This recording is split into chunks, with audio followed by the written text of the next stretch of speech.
In this instance, we are going to decorate the room with two different papers, dividing these up with a decorative border paper. Measure the length where the border will be placed, in this case a dado height. Now square around the room with a spirit level.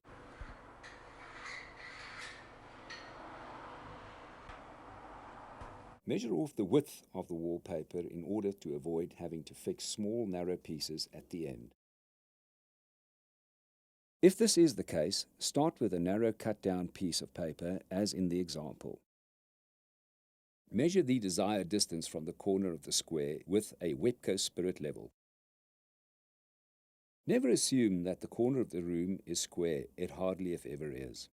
Work to your true vertical line. Now measure the length of the piece of paper that will be required. Cut this length from the roll. Always make sure that your paste table is clean. Sponge down with clean water. Square off the measured length and cut with scissors.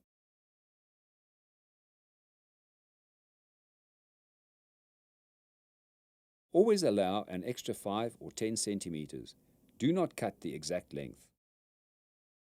Paste the paper, making sure that all the edges are covered. Now carefully remove the pasted paper from the pasteboard.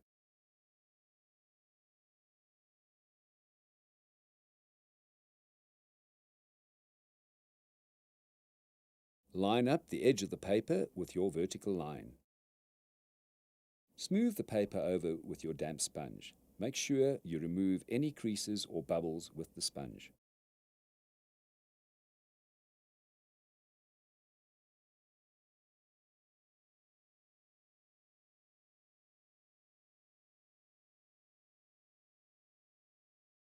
Run the edge of your scissors over the paper so as to mark ready for cutting.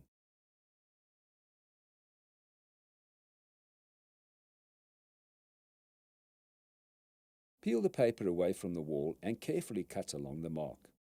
Now finally smooth it back into place with your sponge. Paste up another length of paper in readiness. The pasted edges can be folded together for easy handling. Apply this to the wall, taking care to match it up with the pattern.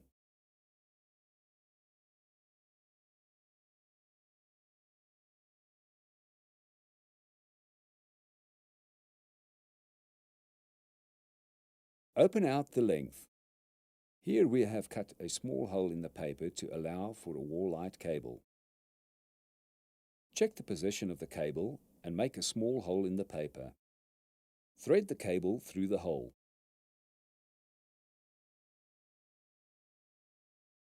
Smooth down the paper with your damp sponge as before. Continue around the room until the top half of the border paper is complete.